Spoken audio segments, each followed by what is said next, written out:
नमस्कार दोस्तों, कैसे हैं आप सब लोग। उम्मीद है आप सभी लोग अच्छे होंगे और काफ़ी अच्छी आप लोगों की स्टडी चल रही होगी। आप लोगों का एक बार फिर से अपने इस चैनल एग्जाम एकेडमी में हार्दिक स्वागत है। आज हम इंडियन पॉलिटी में मूल अधिकारों से संबंधित महत्वपूर्ण एमसीक्यूज करेंगे। ये एमसीक्यूज काफ़ी बार एग्जाम्स में पूछे भी गए हैं और आने वाले एग्जाम्स में पूछे जाने की संभावना इनकी काफ़ी ज़्यादा है।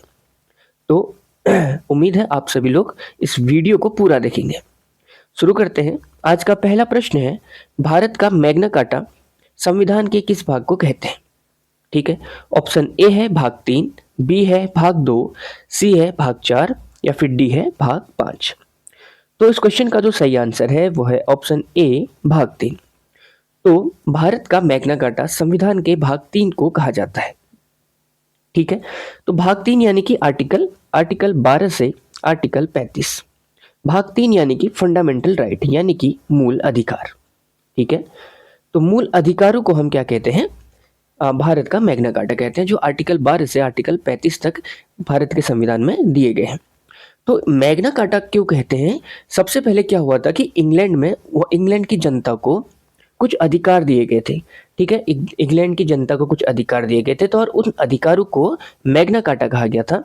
तो उसी प्रकार भारत की जनता को जो मूल अधिकार दिए गए भाग 3 में, उसी को हम मैग्ना कार्टा नाम से भी जानते हैं। ठीक है, तो मतलब इंग्लैंड की जनता को जो अधिकार दिए गए उसे मैग्ना कार्टा कहा गया। तो उसी प्रकार से भारत की जनता को जो अधिकार दिए गए उसे भी भारत का मैग्ना कार्टा कहा गया। तो भाग 3 इज द राइट आंसर, यानी option A is the right answer. अगला प्रश्न है, मूल संविधान में मूल अधिकारों की संख्या 7 थी, जो वर्तमान में घटकर 6 रह गई है। यह बदलाव कब किया गया। ये मोस्ट इंपोर्टेंट प्रश्न है, मतलब बहुत बार पूछा गया है क्वेश्चन, बहुत बार। ठीक है, तो मूल संविधान में मूल अधिकारों की संख्या कितनी थी, 7 थी, जो वर्तमान में घटकर कितनी रह गई है, 6। तो ये बदलाव कब किया गया। ऑप्शन ए है 42वां संविधान संशोधन 1976 में, बी है 44वां अमेंडमेंट 1978 और सी है 52वां अमेंडमेंट 1985 और डी है 61वां संविधान संशोधन 1989। तो इस क्वेश्चन की अगर हम बात करते हैं, यानी कि पहले कितनी थी मूल अधिकारों की संख्या 7 थी, जो बाद में 6 रह गई थी, तो ये संशोधन हुआ था ऑप्शन बी 44वां अमेंडमेंट 1978। ठीक है, तो पहले क्या था कि 7 मौलिक अधिकार थे, 7वां था संपत्ति का अधिकार। ठीक है, तो जो संपत्ति का अधिकार है उसे मतलब का उसे मूल अधिकारों से हटा करके कानूनी अधिकार बना दिया गया था। ठीक है, कब बनाया गया था, 1978 में। 1978 में 44वां अमेंडमेंट के तहत ये बात हुई कि जो वो है संपत्ति का अधिकार है उसे कानूनी अधिकार बना दिया गया, मौलिक अधिकार से हटा करके। वर्तमान में वो किस में है, आर्टिकल 300 में। आर्टिकल 300 में के ए, आर्टिकल 300 के ए में जो है क्या है, संपत्ति का अधिकार को रखा गया है। ठीक है, तो ये बहुत बार पूछा गया है, इसे आपको ध्यान रखना है। अगला प्रश्न है, कांग्रेस के किस अधिवेशन में सर्वप्रथम मूल अधिकार प्रस्तुत किए गए थे। ऑप्शन ए है लाहौर अधिवेशन 1929, बी है लखनऊ अधिवेशन 1916, सी है कराची अधिवेशन 1931, डी है बेलगाम अधिवेशन 1924। तो इस क्वेश्चन का जो सही आंसर है वो है ऑप्शन सी, कराची अधिवेशन 1931। ठीक है, तो 1931 में कराची अधिवेशन में सबसे पहले मूल अधिकार प्रस्तुत किए गए थे। तो मूल अधिकारों की अगर हम बात करते हैं, यानी कराची अधिवेशन में 1931 में प्रस्तुत हुए। इस अधिवेशन की अध्यक्षता कौन कर रहे थे, तो पटेल साहब। ठीक है, यानी कि वल्लभ भाई पटेल, सरदार वल्लभ भाई पटेल साहब की अध्यक्षता में ये अधिवेशन हुआ था, कराची में हुआ था, 1931 में हुआ था। और इस अधिवेशन में JL नेहरू यानी कि जवाहरलाल नेहरू जी ने सबसे पहले मतलब मूल अधिकारों को प्रस्तुत किया था। तो ये आपको ध्यान रखना है, बहुत ज़्यादा जरूरी क्वेश्चन, मतलब इम्पोर्टेंट प्रश्न है। ठीक है, अगला प्रश्न है, मूल अधिकारों को किस अनुच्छेद के तहत उच्चतम न्यायालय द्वारा संरक्षण प्रदान किया जाता है। ये भी बहुत बार पूछा गया क्वेश्चन है कि जो हम कहते हैं ना कि हमारे जो मूल अधिकार हैं इनका संरक्षक कौन है, सुप्रीम कोर्ट है। तो सुप्रीम कोर्ट जो है, यानी कि मतलब इनका रखवाला सुप्रीम कोर्ट है या फिर हाई कोर्ट है। ठीक है, तो सुप्रीम कोर्ट क्या है कि प्रोटेक्ट करता है फंडामेंटल राइट्स को। किस आर्टिकल के तहत ये प्रश्न पूछा गया है? ऑप्शन ए है आर्टिकल 34, बी है आर्टिकल 32, सी है आर्टिकल 33 और डी है आर्टिकल 31। तो इस क्वेश्चन का जो सही आंसर है वो है ऑप्शन बी, आर्टिकल 32। ठीक है, तो जो मूल अधिकार का जो संरक्षण है वो सुप्रीम कोर्ट करता है आर्टिकल 32 के तहत। यानी कि किसी भी व्यक्ति के अगर मौलिक अधिकारों का हनन होता है तो वह व्यक्ति आर्टिकल 32 का इस्तेमाल करके सीधा सुप्रीम कोर्ट में अपील दर्ज कर सकता है।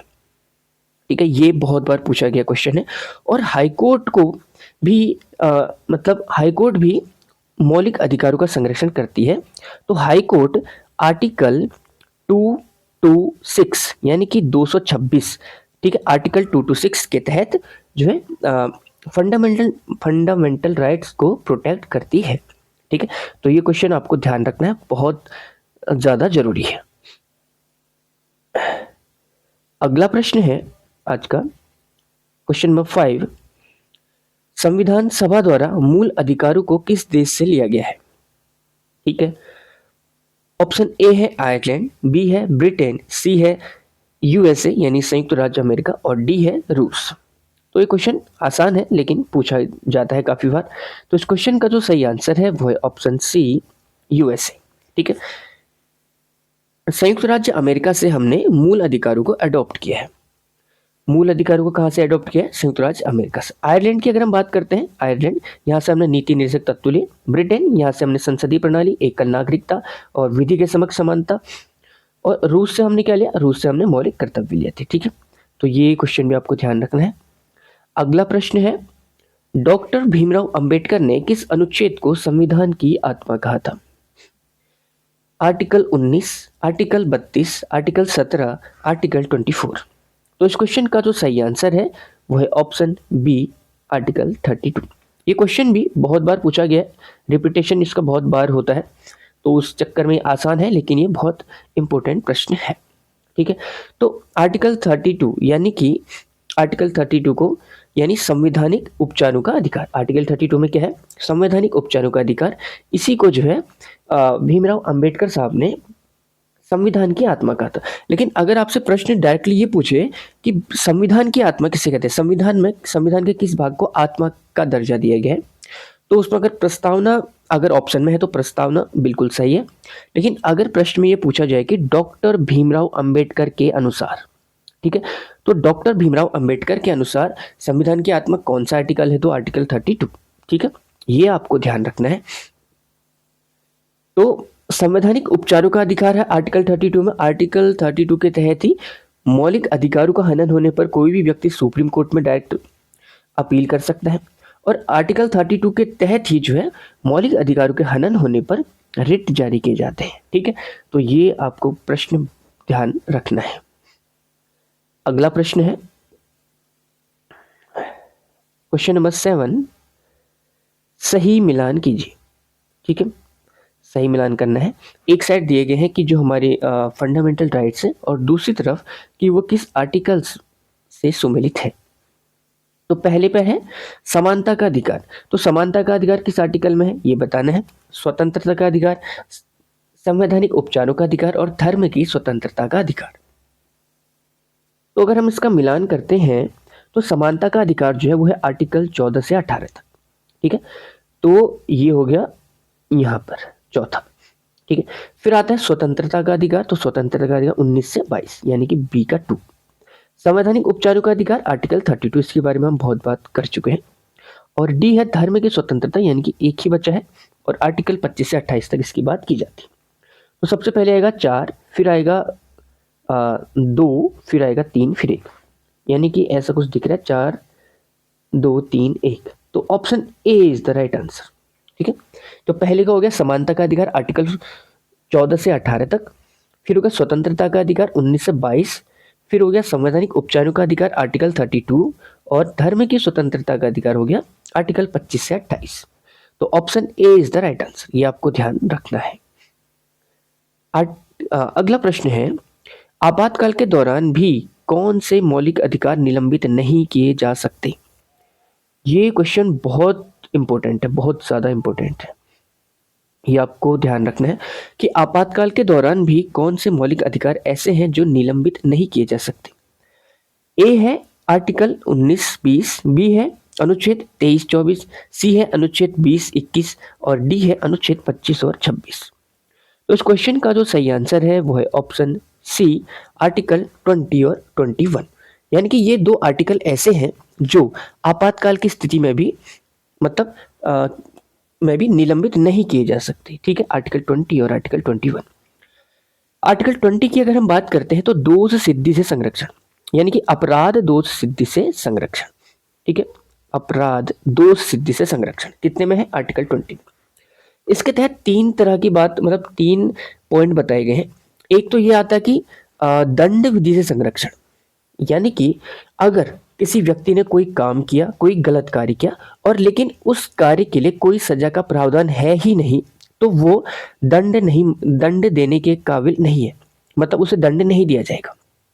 ठीक है, यानी कि किसी अपराध के लिए कोई व्यक्ति तब तक दोषी नहीं माना जाएगा जब तक कि उसने उस काम को करने के लिए कोई कानून का उल्लंघन नहीं किया।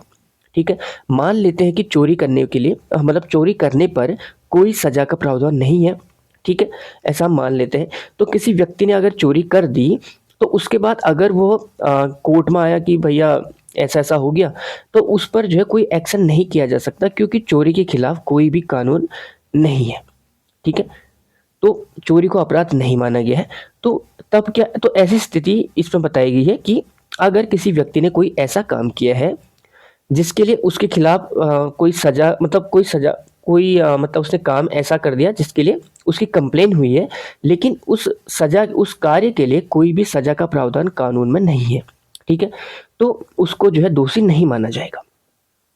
और इसका जो दूसरा पॉइंट है उसमें ये बात बताई गई है दोहरे दंड से संरक्षण, यानी कि एक व्यक्ति को एक ही सजा के लिए 2 बार दंडित नहीं किया जा सकता। ठीक है, और तीसरा पॉइंट इसमें यह है कि अपने विरुद्ध गवाही देने से संरक्षण, ये यानी कि कोई भी व्यक्ति है उसको खुद के खिलाफ गवाही देने के लिए क्या नहीं कर सकते, मतलब बाध्य नहीं किया जा सकता। तो ये आर्टिकल 20 में ये 3 बातें बताई गई हैं। ठीक है, तो ये चीज आपको ध्यान रखनी है। और आर्टिकल 21 की अगर हम बात करते हैं तो इसमें आता है प्राण एवं दैहिक स्वतंत्रता। ठीक है, प्राण एवं दैहिक स्वतंत्रता। ठीक है, तो मतलब इसका जो आशय है वो ये है कि किसी भी व्यक्ति को जीने का अधिकार है।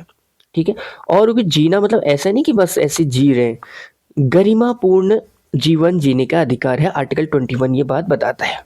ठीक है, यानी कि इसके अंतर्गत जैसे कि निजता का अधिकार, राइट टू प्राइवेसी, ये इसी में आता है। विवाह करने का अधिकार, विवाह ना करने का अधिकार, विदेश जाने का अधिकार। ठीक है, तो ये जो भी अधिकार होते हैं वो इसी के अंतर्गत आते हैं। जैसे लिविंग रिलेशनशिप में रहने का अधिकार, तो ये सब आर्टिकल 21 के अंतर्गत आते हैं। तो ये दो आर्टिकल 20 है और 21 है, ये दो आर्टिकल ऐसे हैं, ये दो मौलिक अधिकार ऐसे हैं जो कभी भी निलंबित नहीं किए जा सकते आपातकाल के दौरान। यानी आपातकाल मतलब कब? आर्टिकल 352। ठीक है, आपातकाल है ना, आर्टिकल 352 में आपातकाल की बात कही गई, यानी कि जब कोई गृह युद्ध हो जाए या फिर कोई बाहर से कोई आक्रमण हो। ठीक है, तो क्या होता है, ये किसी भी स्थिति में ये दो आर्टिकल ऐसे हैं जो निलंबित नहीं किए जा सकते। ठीक है, ये आपको ध्यान रखना है। अगला प्रश्न है क्वेश्चन नंबर 9, शिक्षा का अधिकार मौलिक अधिकार में सम्मिलित किया गया, कब किया गया? ठीक है, तो ऑप्शन ए है 42वां अमेंडमेंट 1976, फिर है बी 44वां 1978 में, फिर है 86वां 2002 में, फिर है 42वां 1996 में। ठीक है, तो ये वैसे 2 बार प्रिंट हो गया, ऑप्शन सेम सेम हो गए, चलो कोई नहीं। लेकिन इस क्वेश्चन का जो सही आंसर है वो है ऑप्शन सी, 86वां अमेंडमेंट 2002। ये बहुत इंपॉर्टेंट प्रश्न है, मतलब ये बहुत, वैसे भी 10 ही प्रश्न है लेकिन और ये सबके सब जो है बहुत ज़्यादा इंपॉर्टेंट प्रश्न ही इस वीडियो में लिए गए हैं। ठीक है, तो आपको ध्यान रखना है। शिक्षा का अधिकार मौलिक अधिकार में सम्मिलित किया गया, आपको पता होगा, और कब किया गया? तो 86वां संविधान संशोधन 2002 में। और ये कौन से आर्टिकल में? आर्टिकल 21 के ए में। आर्टिकल 21 ए में है शिक्षा का अधिकार। ठीक है, 21 में क्या था? प्राण एवं दैहिक स्वतंत्रता। ठीक है, तो 86वां संविधान संशोधन 2002 के तहत शिक्षा के अधिकार को मौलिक अधिकार बना लिया गया और इसमें ये बात बोली गई कि जो बच्चे 6 से 14 साल तक के हैं उन्हें शिक्षा अनिवार्य शिक्षा दी जाए और निःशुल्क रूप से उनको शिक्षा प्रदान की जाए। ठीक है, तो ये बात बोलेगी आर्टिकल 21 में और ये 86वां संविधान संशोधन 2002 में जोड़ा गया। तो option C is the right answer. अगला प्रश्न है, आज का आखिरी प्रश्न है। ये थोड़ा सा मौलिक अधिकारों से हट के प्रश्न है, लेकिन ये भी एक इम्पोर्टेंट प्रश्न है। प्रवासी भारतीय दिवस मनाने की सिफारिश किस कमेटी द्वारा की गई थी? ऑप्शन ए है हनुमंत राय समिति, बी है केलकर समिति, सी है LM सिंघवी समिति और डी है शिवरामन समिति। तो इस क्वेश्चन का जो सही आंसर है वो है ऑप्शन सी, LM सिंघवी समिति। ठीक है, तो LM सिंघवी जो समिति थी, इस समिति ने ही प्रवासी भारतीय दिवस मनाने की सिफारिश की थी। आपको मैं पिछले वीडियो में ये बता चुका हूँ नागरिकता वाले प्रश्न जिसमें हमने बनाए थे कि जो नागरिकता अधिनियम था 1955 का, ठीक है, उसमें जो है लगातार अमेंडमेंट होते रहते 1986 में, 1992 में और फिर एक हुआ था 2003 में। ठीक है, 2003 में जो अमेंडमेंट हुआ था वो इसी समिति की सिफारिश पर हुआ था, LM सिंघवी समिति की सिफारिश पर। उसमें यही बात बोली गई थी कि जो प्रवासी भारतीय हैं उनको जो है मतलब प्रवासी भारतीय मतलब जो भारतीय मूल के व्यक्ति हैं लेकिन विदेश में रहते हैं उनको कुछ हद तक भारत में नागरिकता प्रदान की जाए। तो ये LM सिंघवी समिति की सिफारिश थी और इसी समिति की सिफारिश पर जो है प्रवासी भारतीय दिवस मनाया गया। ठीक है, आज हम प्रवासी भारतीय दिवस मनाते हैं, आपको पता होगा किस दिन मनाते हैं, तो 9 जनवरी। कब मनाते हैं? 9 जनवरी। और इसी दिन क्यों मनाते हैं 9 जनवरी को? क्योंकि 9 जनवरी को गांधी जी दक्षिण अफ्रीका से भारत वापस आए थे। 9 जनवरी को, ठीक है, 9 जनवरी 1915 को, ठीक है, 1915 को गांधी जी साउथ अफ्रीका से भारत वापस आए थे। और ये जो प्रवासी भारतीय दिवस है सबसे पहले 2003 में मनाया गया था। कब मनाया गया था? 2003 में। तो ये भी आपको ध्यान रखना है। ठीक है, तो दोस्तों ये थे आज के इंपोर्टेंट प्रश्न मूल अधिकारों से संबंधित। उम्मीद है वीडियो आपको अच्छी लगी होगी और अगर आपको ये प्रश्न अच्छे लगे, आपको वीडियो से कुछ ना कुछ सीखने को मिला, तो आप इस वीडियो को लाइक करें, शेयर करें और चैनल को सब्सक्राइब करें। Thank you so much.